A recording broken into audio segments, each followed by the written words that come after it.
Have you ever wanted to do something awesome like start a YouTube channel, write a book, or fly into space maybe?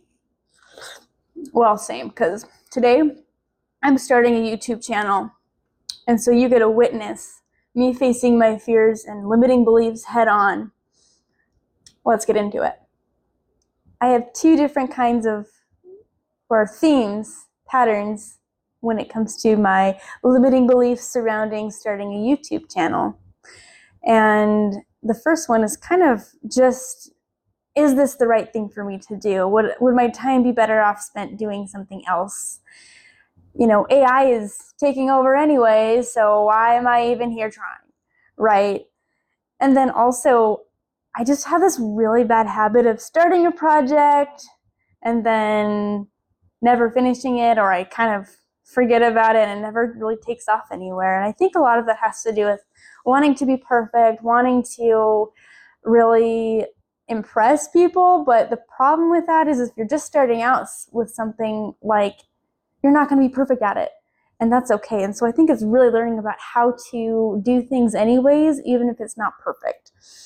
And also, I think you never really know where you're going to end up. And so I think it's important just to choose something, choose a path, start something, and roll with it. And then you'll figure it out as you go. We don't really learn what's right for us until we actually take action. And so that's why it's so important to me to commit to something. And here we are. These next limiting beliefs are more about fear and wanting to be successful. So what if my videos are stupid? Or what if I look bad? What if I overshare? I'm not going to be successful. Oh no. And who cares? That's what I say to that, because I think it's a bit of a headache to try and people please all the time and guess what other people are thinking about me. And they're with that, I'm sure they'll judge, because this is a cheesy video and it's a little bit awkward, but that's okay. I don't care if I look bad, and I think that's what makes people great. In fact, when I think about the YouTubers that I enjoy watching, a lot of them, they bring their own character into it. They embrace their quirks and they do things just with their own personality, and it works, and that's why we love them. Like Ryan Trahan, he's awkward, self-deprecating, and somehow both super creative and totally normal at the same time. He doesn't try to be polished or perfect. He just shows up as he is, nervous energy and all. You see the pauses, the mistakes, the weird little jokes, and honestly, that's what makes you love him.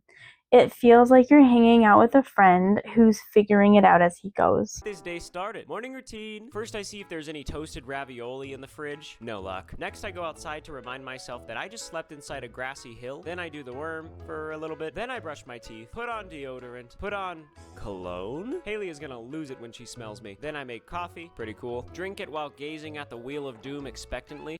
What's wild about Mr. Beast is, yeah, his videos are massive, but he started with super simple stuff like counting to 100,000 or watching paint dry, just doing weird challenges with no budget. And now he's running a full-on empire. So if you're someone who overthinks starting because you're not ready yet, Mr. Beast is proof that you can start small, stay obsessed, and grow into something way bigger than you imagined. Bury me alive. All right. This is terrifying. Oh my gosh.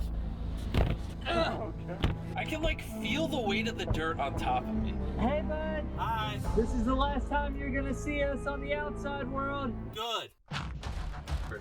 Then there's Rhett and Link, childhood best friends who fully embrace the weird. Their humor is super goofy and their ideas are totally out there. But what really makes them fun to watch is how real their reactions are.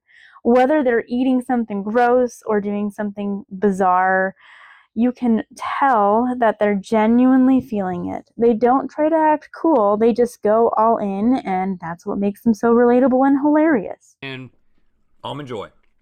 Correct. yep. Okay, so we're halfway. We get no points. Now time for a name. Almond butter. Joy. Almond butter bar. Joyful bar of butter almonds. Almond Joy and Butterfinger. Finger Almond Finger. finger my butter almond. The Try Guys are basically a bunch of friends who made a whole brand out of being completely unqualified, and honestly, that's why they're great. They try stuff they have no business in doing, fully embrace the awkwardness, and somehow make it hilarious. They're constantly making fun of themselves, but also hyping each other up. It's a reminder that you don't have to be good at something to enjoy it, and that failing can actually be the fun part. And you don't have to be a professional to make something work. Oh, wow. Rise up to standing. Oh, God, it's... It hurts standing up. Yeah, it hurts standing up. Inhale, rise to mountain pose. I'm so sorry, Zach. You had a little leak during class. Oh, no. Oh, that sucks. I'll be right back. Dr. Mike is the perfect mix of professional and playful. Like, yeah, he's a legit doctor, but he's also cracking jokes, reacting to memes, and making fun of himself mid-sentence. He doesn't hide the goofy side, which honestly makes medicine feel way less intimidating. It's like having a funny friend who just happens to be smart and in scrubs.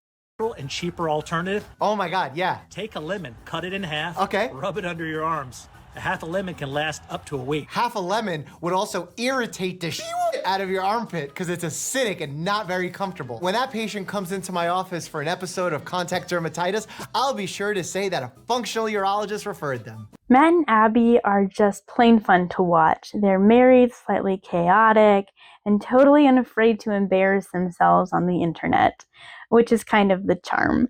Matt's super over the top and goofy, and Abby balances it all out with her dry humor. Their whole vibe feels real, like you're just watching a couple figuring things out and laughing their way through it. Set out food and drinks, make slushies, make a TikTok, blow up our soccer balls, put the towels out, and blow up the bounce house. Let's do it. No big deal. Let's first go to Costco. Okay. Okay, boys, you guys ready to go to Costco? Did you guys poop your pants?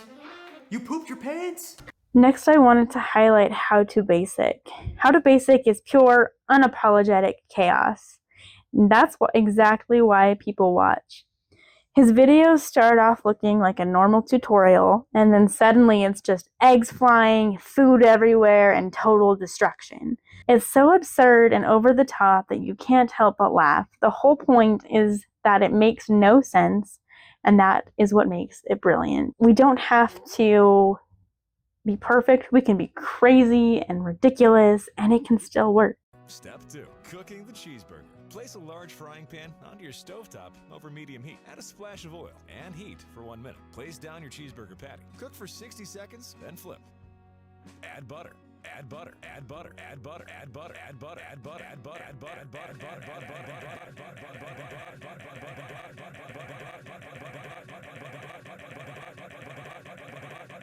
Add oil. Continue. It's easy to feel like starting a YouTube channel is silly, whether it's fear of failure, judgment, or the worry that your time would be better spent elsewhere. But after looking at what makes all these creators so unique, special, and exciting, it's clear that their quirks are exactly what make them relatable, creative, and so lovable. Our quirks make us great. At some point, you just have to take a leap of faith and commit. For me personally, that means redefining success, not as going viral or building a huge audience overnight, but simply showing up, being consistent, learning as I go. I know my first videos are not perfect, not even by the slightest. Did you see those transitions? They'll flop by most metrics, and that's okay. So here's my commitment. 2 videos a month, every other Friday for the next 6 months. At the end of January, I'll reflect, reevaluate, and set my next goal. So if you've been waiting for a sign to start your thing, consider this it. Let's figure it out together.